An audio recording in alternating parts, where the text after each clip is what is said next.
Friends, I hope आपको मेरा पिछला वीडियो पसंद आया। पिछले वीडियो में मैंने आपके साथ डिस्कशन किया था top 10 fascinating question and answers, जिसको सुनने के बाद आप हक्के बक्के रह गए थे।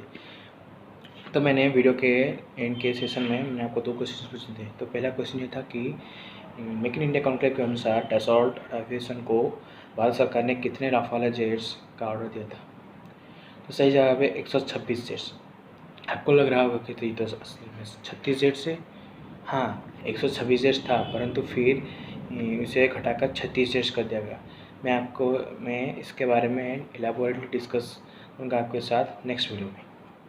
तो मेरा सेकंड क्वेश्चन ये था कि 100 ईयर्स वॉर कितने साल तक लड़ा गया था, किन किन कंट्रीज के बीच में लड़ा गया था और कितने एडी से कितने एडी तक लड़ा गया था। तो सही जवाब है 116 साल। फिर 1337 एडी से 453 एडी तक, और ये इंग्लैंड और फ्रांस के बीच में लड़ा गया था। तो आज के इस वीडियो में मैं आपके साथ डिस्कशन करने वाला हूँ periodic table, all elements, symbols and related some fascinating facts. तो देर ना करके चलिए आज के इस वीडियो को शुरू करते हैं। तो वीडियो के शुरू करने से पहले मैं आपको कहना चाहता हूँ कि आप इस वीडियो को लाइक शेयर कीजिए, कमेंट भी कीजिए और मेरे चैनल को सब्सक्राइब करना बिल्कुल मत भूलिए। तो पीरियोडिक टेबल को शुरू करने से पहले हमें उसको कुछ बेसिक फैक्ट्स समझना चाहिए।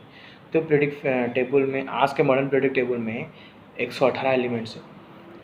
तो पीरियोडिक टेबल को सबसे पहले एक रशियन केमिस्ट जिनका नाम है डिमिट्री मेंडेलीव, उन्होंने 1869 में बनाया था। तो जब उन्होंने बनाया था तो तब सिर्फ 63 एलिमेंट्स डिस्कवर किए गए थे।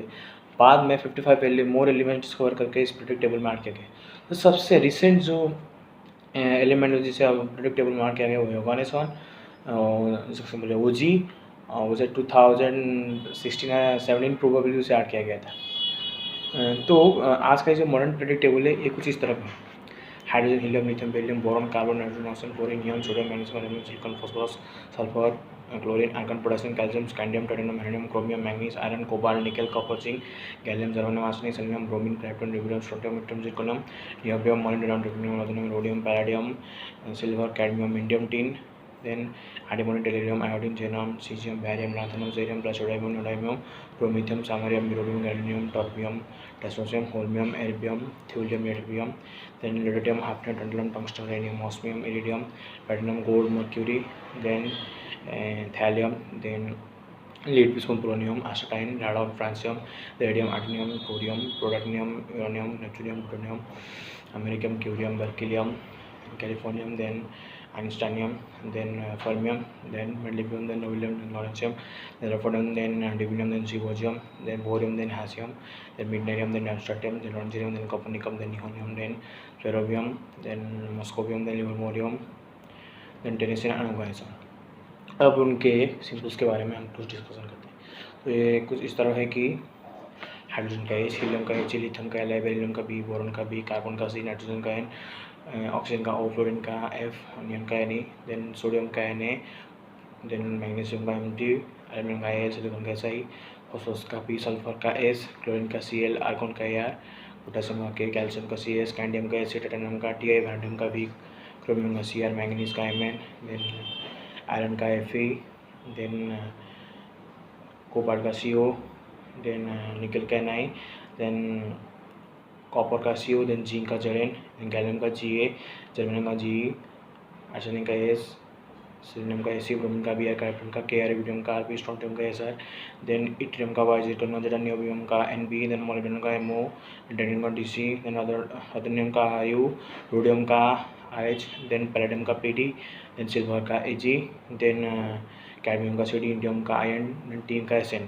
देन एंटीमोनी का Sb, देन टेलुरियम का Te, देन आयोडीन का I, जेनन का Xc, सीजियम का Cs, बैरियम का Ba, लैंथेनम का La, सेरियम का Ce, प्रासियोडाइमियम का Pr, नियोडाइमियम का Nd, देन प्रोमिथियम का Pm, सैमेनियम का Sm, यूरोबियम का U, गैडोनियम का Gd, टर्बियम का Tb, डायस्प्रोसियम का Dy, होल्बियम का Ho, एर्बियम का Er, देन थ्यूरियम का Tu, देन यटरबियम का Yb, ल्यूटेटियम का Lu, देन हैफ्नियम का Hf, टाइटेनियम का Ta, टंगस्टन का W, रेडियम का Re, ऑस्मियम का O, सिलिकॉन का Ar, प्लैटिनम का Pt, गोल्ड का Au, मर्क्यूरी का Hg, देन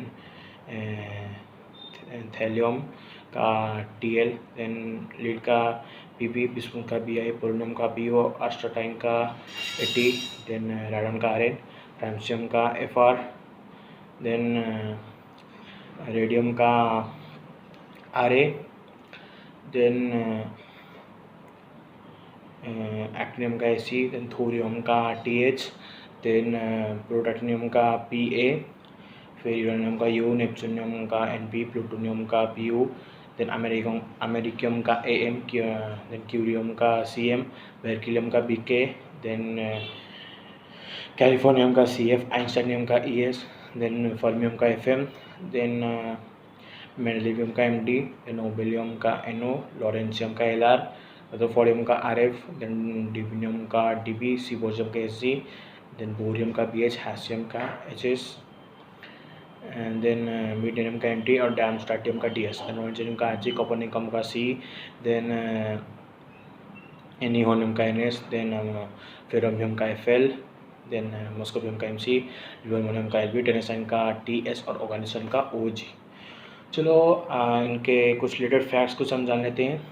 तो जो पीरियडिक टेबल के जो 118 एलिमेंट्स हैं उनमें से 70% से ज़्यादा एलिमेंट्स मेटल से, फिर और जो बाकी वो है नॉन मेटल्स और मेटल्स, और मेटल्स और नॉन मेटल्स का बहुत सारे एग्जांपल जानते हैं। तो मैं आपको कोई मेटल्स का कुछ जो एग्जांपल बता देता हूँ। एक बोरोन है, एक सिलिकॉन होता है, फिर एक जर्मेनियम, फिर एक आस्टाटाइन, फिर पोलोनियम, फिर हुआ बिस्मुथ, फिर टेल्यूरियम हुआ। ये सब कुछ कॉमन एग्जाम्पल्स हैं। तो सबसे ज़्यादा जो रेडियो एक्टिव एलिमेंट होता है वो है पोलोनियम। आपको सुनने में हैरानी होगी क्योंकि ये आपको लगता होगा कि यूरेनियम और जो या फिर हमारा प्लूटोनियम हुआ, ये एक तो एक्सीलेंट रेडियो एक्टिव एलिमेंट है और एक एक्सीलेंट न्यूक्लियर फ्यूल भी है। हाँ, मानता हूँ कि यूरेनियम U-235 और प्लूटोनियम Pu-239 ये हमारे न्यूक्लियर एनर्जी का एक एक्सीलेंट सोर्स है, एक्सीलेंट फ्यूल है, परंतु पोलोनियम उनसे भी ज़्यादा रेडियो एक्टिव है। अगर ये आपके बॉडी में सिर्फ छोटा सा, मतलब अगर कुछ माइक्रोग्राम्स का भी अगर आपके बॉडी में घुस गया तो ये इतना देर तक फैल सकता है कि आपको 4 घंटे में आपकी मौत हो सकती है। तो जो सबसे ज़्यादा जो टॉक्सिक पॉइजन होता है वही बोटुलिनम टॉक्सिन टाइप H। इसका सिर्फ कुछ मतलब 7 अगर माइक्रोग्राम्स का डोज भी अगर आपने जी में ले लिया तो आप तुरंत मर जाएंगे, मतलब इतना टॉक्सिक है। फिर जो सबसे ज़्यादा इलेक्ट्रोपॉजिटिव एलिमेंट होता है वो है सीजियम, और सबसे ज़्यादा इलेक्ट्रोनेगेटिव एलिमेंट होता है वो है फ्लोरीन। इलेक्ट्रोपॉजिटिव इलेक्ट्रोनेगेटिव में एक फ़र्क क्या है? इलेक्ट्रोपॉजिटिव का मतलब यह है कि ये एक एटम का टेंडेंसी होता है कि वो जो एक कोवेलेंट बॉन्ड में जो दूसरे एटम को एक शेयर्ड पेयर ऑफ इलेक्ट्रॉन को डोनेट करेगा। तो इलेक्ट्रोनेगेटिव क्या होता है कि ये इलेक्ट्रोपॉजिटिव का उल्टा होता है, मतलब एक जो एटम का टेंडेंसी होता है कि वो दूसरे एटम से जो शेयर्ड पेयर ऑफ इलेक्ट्रॉन्स होता है कोवेलेंट बॉन्ड में, उसे वो खुद की तरफ अट्रैक्ट करेगा। तो फिर क्या होता है कि जो सबसे ज़्यादा जिस एलिमेंट का टेंसाइल स्ट्रेंथ ज़्यादा होता है वो है टंगस्टन। उसका टेंसाइल स्ट्रेंथ होता है 1,42,000 PSI पर प्रेशर पर स्क्वायर इंच। उसके बाद आता है टाइटेनियम 63,000 PSI, और टाइटेनियम को space rocket, spacecraft, space vehicle, space rovers या फिर हमारे जितने सब स्पेस सैटेलाइट्स है उसमें सब यूज़ किया जाता है, एक्सटेंसिवली यूज़ किया जाता है। और जो सबसे एबोडेंट एलिमेंट जो होता है वो नेचर में फाउंड किया जाता है वो है एल्यूमिनियम। इसलिए आप देख सकते हो कि जितने सारे मेडिसिन हुए, जितने सारे जो पैकेजिंग होते हैं फूड आइटम्स, ये ज़्यादातर एल्यूमिनियम में होते हैं। आपको लगता होगा कि एल्यूमिनियम चीप है, हाँ एल्यूमिनियम चीप है, परंतु ये सबसे ज़्यादा एबोडेंट एलिमेंट होता है। और अगर अर्थ क्रस्ट के बारे में बताते हैं तो सबसे एबोडेंट एलिमेंट होता है ऑक्सीजन, उसके बाद सिलिकॉन आता है। फिर अगर हम गैसेस अगर हम इसमें देखते हैं कि एटमॉस्फेयर में देखते हैं तो सबसे ज़्यादा जो एलिमेंट जो ज़्यादा फाउंड होता है वो है नाइट्रोजन। आप जानते हैं वो है तकरीबन 78%। फिर जो ऑक्सीजन होता है वो 21%, परंतु असली में वो 20.9% होता है। पहले जो क्या होता था कि जब मेसोजोइक एरा या फिर हम जो डायनासोर एरा जितना था, ट्रायसिक, जुरासिक, मेसोजोइक एरा, इस सब एरा में ऑक्सीजन का कोई मतलब एटमॉस्फेयर में तकरीबन 30 से 40% होता था। इसलिए आप सोच सकते होंगे कि जो क्रिएचर अब जिंदा है उनका साइज़ तकरीबन 2-3 गुना ज़्यादा होता था।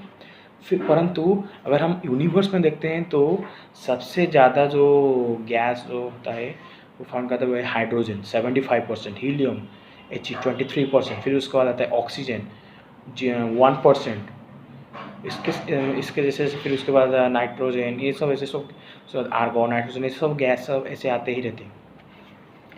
फिर जो सब्सटेंस जो होता है जिसका हाईएस्ट मेल्टिंग पॉइंट होता है वो है टंगस्टन, वो है 3422 डिग्री सेल्सियस। सबसे नेचुरली हार्डेस्ट सब्सटेंस होता है डायमंड, परंतु अगर टोटली ऐसे देखा जाए तो सबसे हार्डेस्ट सब्सटेंस जो होता है वह है उर्जाइड, बोरॉन, नाइट्राइड। फिर क्या होता है कि सबसे डेंसेस्ट मेटल्स होते हैं वो है ऑस्मियम और इरिडियम का डेंसिटी होता है 22.6 ग्राम पर सेंटीमीटर क्यूब, और एरिडियम का होता है 22.4 ग्राम पर सेंटीमीटर क्यूब रेस्पेक्टिवली। फिर जो होता है हमारे गैलियम और सीजियम, इनका ये सब क्या होता है, इनका बहुत ही लो मेल्टिंग पॉइंट्स होता है मेटल्स के साथ देखें। फिर और आप जानते हो कि मर्क्यूरी हमेशा रूम टेम्परेचर में एक लिक्विड स्टेट होता है। रूम टेम्परेचर कितना होता है 303 केल्विन, मतलब 30 degree Celsius, approximately 30 degree Celsius होता है एवरेज जो रूम टेम्परेचर। फिर क्या होता है कि जो हमारा सोडियम हुआ, पोटेशियम हुआ, लिथियम हुआ, ये बहुत ही सॉफ्ट मेटल्स है और इन्हें हम आराम से नाइफ में काट सकते हैं। और जो आप जानते होंगे कि आप ऑलरेडी क्लास 8-9 में पढ़ चुके होंगे कि जो नॉन मेटल्स होते हैं उनका मेटेलिक क्लस्टर नहीं होता है, परंतु आयोडीन का मेटेलिक क्लस्टर होता है। फिर अब ग्राफाइट जानते हो कि ये बहुत ही गुड कंडक्टर ऑफ इलेक्ट्रिसिटी है। और आप मैं आपको और एक रिलेटेड फैक्ट्स बताता हूँ। ग्राफाइट में जो कार्बन कार्बन आटम्स का जो बॉन्ड लेंथ होता है वो होता है 141.5 pm, और हर लेयर का जो डिस्टेंस होता है वो है 340 pm, और डायमंड का होता है 153 pm। डायमंड में एक एटम के साथ 4 एटम्स बॉन्डेड होते हैं, तो वह जिधर एक एटम के साथ ग्राफाइट में एक एटम के साथ 3 कार्बन एटम्स बॉन्डेड होकर एक हेक्सागोनल आरे फॉर्मेशन करते हैं। तो ये थे कुछ पीरियोडिक टेबल और उनके रिलेटेड फैक्ट्स। आई होप आपको ये वीडियो पसंद आया होगा। तो आप इस वीडियो को लाइक शेयर कीजिए और मेरे चैनल को सब्सक्राइब करना मत भूलिए। धन्यवाद।